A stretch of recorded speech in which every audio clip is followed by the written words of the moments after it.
Tell Congress to pass this bill so we can help the people who create most of the new jobs in this country, America's small businesses.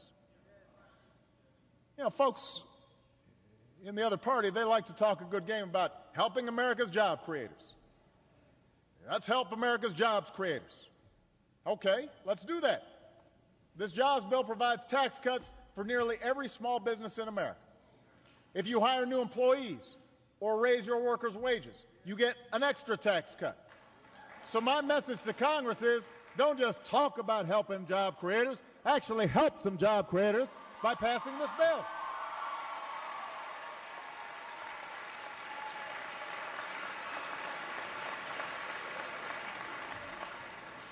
Here's another reason why they need to pass this bill. On January 1st, if nothing's done, everybody here is going to get a tax hike.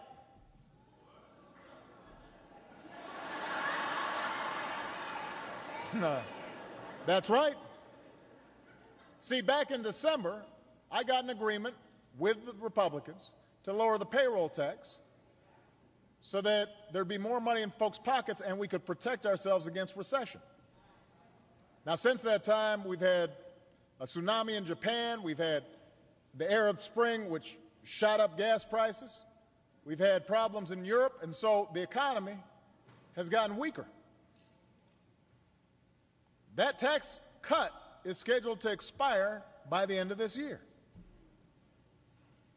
But if the American Jobs Act passes, the typical working family in Texas will have an extra $1,400 in their pockets. Now, if the bill doesn't pass, virtually every worker in America will see their taxes go up at the worst possible time. So I'm not about to let that happen, Texas. Look, Republicans say they're the party of tax cuts. Tell them to prove it. Tell them to fight just as hard for tax cuts for working Americans as they do for the wealthiest Americans. Pass this bill.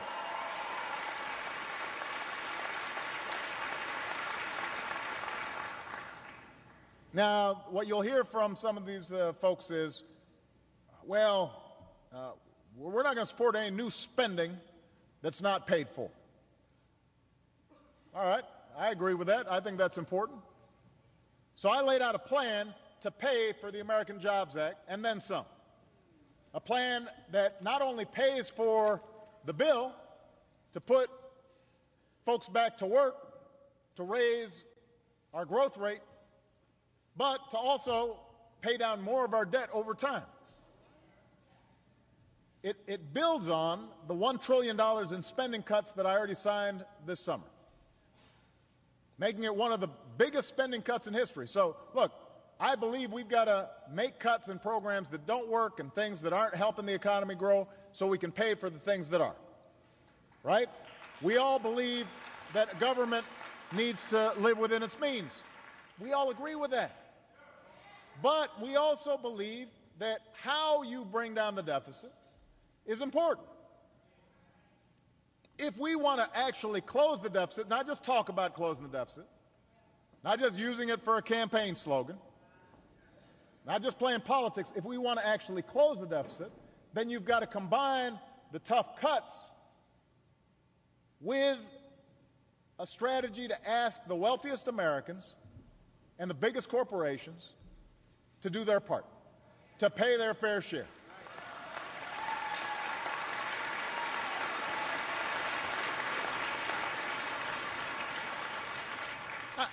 Look, I'm not telling you anything you don't know. Do you really think the tax code is written for you?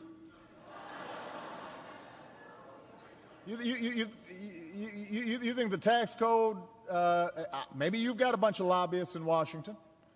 Maybe you've got a bunch of special interests in there in the back rooms trying to carve something out. I don't know. But most folks don't. So the tax code, the way it's structured, is not fair. And so what we've said is, let's reform our tax code based on a very simple principle. and it'll raise more money without hurting working families. Here's the principle. Middle-class families, working families, should not pay higher tax rates than millionaires or billionaires. All right?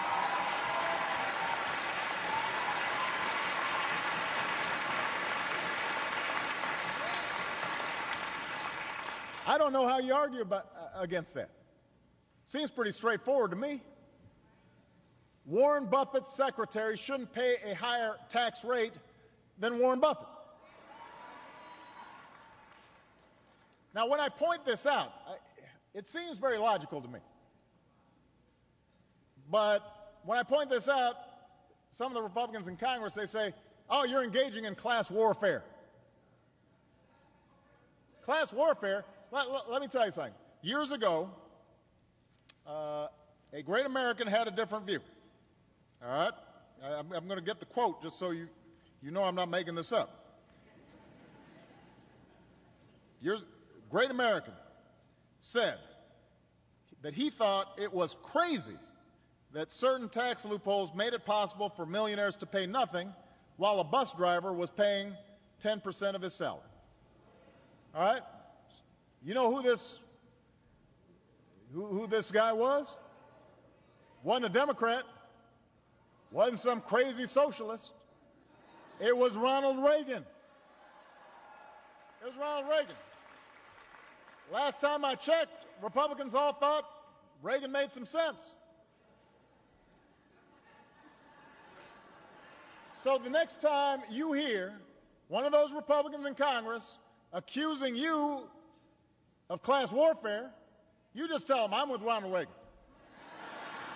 I agree with Ronald Reagan that it's crazy that a bus driver pays a higher tax rate than a millionaire because of some loophole in the tax code.